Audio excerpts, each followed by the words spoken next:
And are we talking about 165 million short or 1.56 billion short? Anywhere in between? I don't know. It's a great unknown. It is severe. It is huge. And now the buyers who are buying are trying to cover. There could well be some hedge funds here trying to cover right now very quietly and get their stock back, buy stock back, buy stock back. They might be losing $3, $4, $5 a share on this buyback right now. Their average might be 15, 14, 16, and they're buying back at 21, desperately trying to buy back so that they can cover. Because once this announcement is made, everyone who is short stock is short warrants, and everyone who's long stock is long warrants.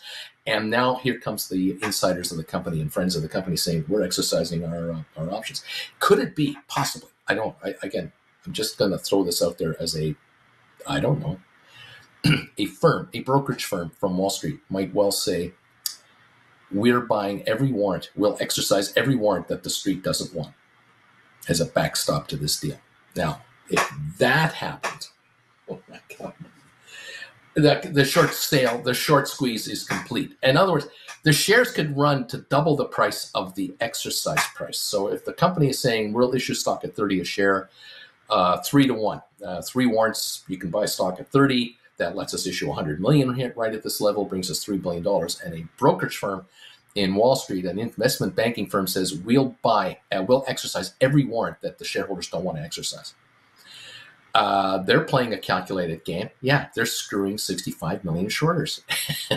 That's where the money is coming from to make this deal done. The brokerage firm will not have to exercise any of the warrants. The street will exercise all the warrants to cover themselves. That will actually be the issue. Now, in the derivatives market, I have no idea how that's going to play out, because that is the Wild West, going in and going out and everything in between. But there could be a rush of outsiders coming in here to pick up the stock once they realize the position they're about to be put in by the corporation. This is where this could get really insane. And I say kudos to Ryan Cohen if you're thinking along these lines. This is a no-brainer, a way to raise billions of dollars for nothing by screwing these short sellers who are trying to screw you. I mean, look, it's nothing personal. It's just business, okay? Shorters are saying this company is going to zero. They're a loser. The company is saying, yeah, here's our 13-week, here's an update report on our first quarter. We're going to lose around $20 million so far, but we have $1 billion in cash. Oh, and we've cut our expenses by $50 million this quarter. This is what the street doesn't also fully appreciate, is that they are actually cutting their costs more than what they're losing in sales. Why are their sales down? They're closing stores.